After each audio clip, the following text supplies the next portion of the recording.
Hello students, Gargi tutorial ক্লাসে তোমাদের স্বাগত জানাই। দেখো, আজকে আমার বিষয় হলো বর্ধমান ইউনিভার্সিটি 5th সেমিস্টার স্টুডেন্টদের জন্য যারা জিইতে এডুকেশন রেখেছো, অর্থাৎ ভারতের বর্তমান শিক্ষার সমস্যা নিয়ে পড়াশোনা করছো, তাদের যে গুরুত্বপূর্ণ সাজেশনটি আমি দিয়েছিলাম সেটা আগে একবার দেখিয়ে দিচ্ছি, চলো দেখে নাও। এই হচ্ছে সাজেশন, যারা জানো না তাদের উদ্দেশ্যে একবার দেখিয়ে দিচ্ছি। এখানে আমি যে সমস্ত প্রশ্নগুলো দিয়েছি সেই সমস্ত প্রশ্নের উত্তরগুলো কিন্তু আমি চ্যানেলের মধ্যে দিয়ে রেখেছি। এছাড়া তোমাদের জন্য যে 5th সেমিস্টারের প্লেলিস্ট বানিয়ে রেখেছি সেখানে সমস্ত প্রশ্নের উত্তরগুলো পেয়ে যাবে। তোমরা একটু স্ক্রল করে নিচের দিকে যাবে যাতে সমস্ত প্রশ্নের উত্তরগুলো পেয়ে যাবে। এবং আমি কয়েকটা সাবজেক্ট থেকে সাজেশন দিয়ে তার সমস্ত প্রশ্নের উত্তরগুলো দেওয়ার চেষ্টা করছিলাম।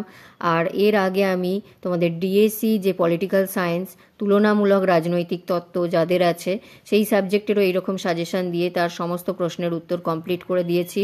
এখন যেটা হচ্ছে জিই এডুকেশন, এর থেকে আর একটাই প্রশ্নের উত্তর বাকি আছে, সেই প্রশ্নটাও আমি আজকে দিয়ে দিচ্ছি, দিয়ে এটাও আমি তোমাদের কমপ্লিট করে দেব। এই যে এখানে দেখো, উচ্চশিক্ষার সমস্যাগুলি কী কী এবং এর সমাধান করতে কী কী পদক্ষেপ গ্রহণ করা প্রয়োজন। তাহলে এই অ্যান্সারটা দিয়ে দিলেই আমার কিন্তু সমস্ত প্রশ্নের উত্তর দেওয়া হয়ে যাবে। আর একবার দেখিয়ে দিচ্ছি, দেখে নাও, যেগুলো লাল কালিতে দাগ দেওয়া আছে সমস্ত প্রশ্নের উত্তর কিন্তু দেওয়া আছে। আজকে আমি যেটা দিয়ে দিচ্ছি সেটা হচ্ছে তোমাদের উচ্চশিক্ষার সমস্যাগুলি কী কী এবং এর সমাধান করতে কী কী পদক্ষেপ গ্রহণ করা প্রয়োজন। চলো দেখে নেওয়া যাক অ্যান্সারটি।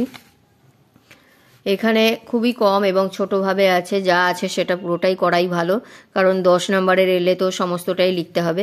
দেখে নাও, উচ্চশিক্ষার সমস্যাসমূহ কী কী। উচ্চ মাধ্যমিক তথা উচ্চশিক্ষার পাঠ্যক্রম অনেকাংশেই বাস্তবতা বিবর্জিত। 2 নম্বরে বলবে ছাত্র ভর্তির সমস্যা ও বর্তমানে অন্যতম সমস্যায় পরিণত হয়েছে।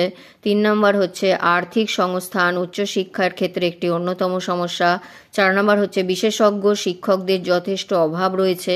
5 নম্বর উচ্চশিক্ষার ক্ষেত্রে মূল্যায়ন ব্যবস্থা যথাযথ নয়।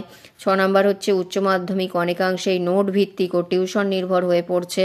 7 নম্বর দেখো, সামাজিক প্রয়োজনীয়তার দিকে লক্ষ্য রেখে শিক্ষা ব্যবস্থাকে পরিচালনা করা হচ্ছে। এবং 8 নম্বর হচ্ছে উচ্চ মাধ্যমিক শিক্ষা অনেক ক্ষেত্রেই ভবিষ্যৎ বৃত্তি ও পেশা গ্রহণের উদ্দেশ্যের সঙ্গে সম্পর্কযুক্ত নয়। তাহলে এটা গেল তোমাদের উচ্চশিক্ষার যে সমস্যাগুলো কী কী এবং এর যে সমাধান সেগুলোর পদক্ষেপগুলো দেখো। উচ্চশিক্ষার জন্য প্রয়োজনীয় পরিকাঠামো নির্মাণ ও কর্মী নিয়োগের ব্যবস্থা করা।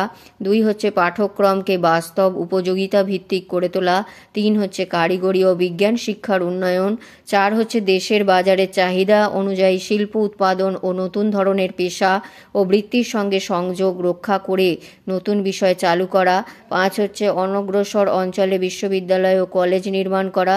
6 হচ্ছে মূল্যায়ন ব্যবস্থার প্রয়োজনীয় সংস্কার সাধন করা। 7 হচ্ছে শিক্ষকদের পেশাগত দায়বদ্ধতা, উদ্ভাবনী মনোভাব ও আদর্শ ও মূল্যবোধের বিকাশ ঘটানো। 8 হচ্ছে শিক্ষার্থীদের মধ্যে স্বশিক্ষণের অভ্যাস তৈরি করা। এবং 9 নম্বর হচ্ছে সরকারি ও বেসরকারি উভয় উদ্যোগকে আর্থিক সংস্থার ক্ষেত্রে স্বাগত জানানো। এবং 10 নম্বরে হচ্ছে উচ্চশিক্ষাকে বহুমুখী ও ব্যাপক করে তোলা। এবং 11 নম্বর হচ্ছে বিশ্ববিদ্যালয় পরিচালনার স্বাধিকার স্থাপন করা। 12 নম্বর হচ্ছে নিয়মিত পরিদর্শনের ব্যবস্থা করা। 13 হচ্ছে অত্যাধুনিক শিক্ষা প্রযুক্তি ব্যবহার করা। এবং 14 নম্বর হচ্ছে উচ্চ বিদ্যালয় ও মহাবিদ্যালয় ও বিশ্ববিদ্যালয়ের পাঠ্যক্রমের মধ্যে প্রয়োজনীয় সংযোগ সাধন করা।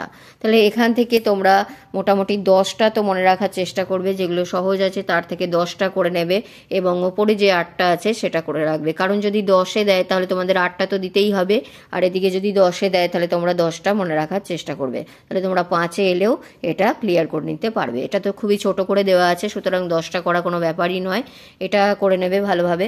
তাহলে হয়ে গেল, আমি যেটা বলেছিলাম, তোমাদের যা কথা দিয়েছিলাম যে আমি সাজেশন ধরে ধরে তোমাদের সমস্ত প্রশ্নের উত্তর দিয়ে দেবো, এবং সেটাই আমি করে দিলাম। তাহলে এই বলে ভিডিওটি শেষ করলাম। যদি ভিডিওটি গুরুত্বপূর্ণ মনে হয় তাহলে অবশ্যই একটি লাইক করে দিও, চ্যানেলে নতুন হলে সাবস্ক্রাইব করে নিও। দেখা হচ্ছে আবার পরের ভিডিওতে।